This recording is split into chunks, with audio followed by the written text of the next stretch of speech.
సంగారెడ్డి జిల్లా హత్నూర మండలం పన్యాల మరియు బడంపేట గ్రామంలో మద్యం అమ్మటాన్ని వెంటనే ఆపివేయాలని గ్రామస్తులు మరియు సత్యశోధన యువజన సంఘం సభ్యులు హత్నూర ఎస్ఐకి దరఖాస్తు ఇవ్వడం జరిగింది. పన్యాల మరియు బడంపేట ఈ రెండు గ్రామాల్లో ఉన్న కిరాణా దుకాణాల్లో అక్రమంగా మద్యం అమ్ముతున్నారని, వారు మందు అమ్మడం వల్ల గ్రామంలోని యువత మరియు మగవారు ఎక్కువగా త్రాగడానికి అలవాటు అయ్యారని, త్రాగి వచ్చి ఇంట్లో ఉన్న మహిళలను భార్య పిల్లలను కొట్టడం, హింసిస్తున్నారని తెలిపారు. ఈ సందర్భంగా సత్యశోధక యువజన సంఘం తరపున సంఘ కార్యకర్తలు, సంఘ సభ్యులు ఈ రెండు గ్రామాల మహిళలందరూ గ్రామ సభ నందు మద్యం అమ్మడం బంద్ చేయాలని తీర్మానించి పన్యాల మరియు బడంపేట గ్రామంలో మద్యం అమ్మే కిరాణం దుకాణం బెల్ట్ షాపులకు వెళ్లి 3 రోజుల్లో మద్యం అమ్మడాన్ని బంద్ చేయాలని తెలపడం జరిగింది. అయినా కానీ దుకాణం వారు బంద్ చేయడం లేదని హత్నూర ఎస్ఐకి దరఖాస్తు ఇవ్వడం జరిగింది. ఈ కార్యక్రమంలో పన్యాల మరియు బడంపేట గ్రామానికి చెందిన 50 మంది మహిళలు, సత్యశోధక యువజన సంఘ సభ్యులు తదితరులు పాల్గొన్నారు.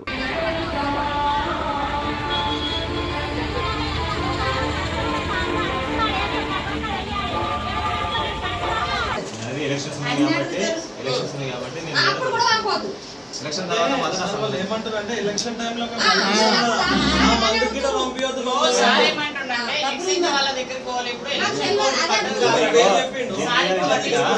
ప్రస్తుతానికి అయితే నేను దీన్ని ఏం చేయాలి నేను చేస్తా. తర్వాత శాశ్వతంగా బంద్ చేయాలంటే కనుక ఒకసారి ఎలక్షన్ తర్వాత కలవండి.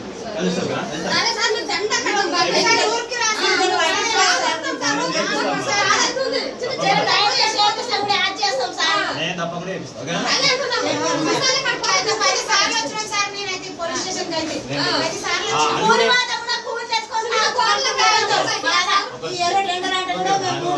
మరిన్ని అప్డేట్స్ కోసం మా ఛానల్ని సబ్స్క్రైబ్ చేయండి.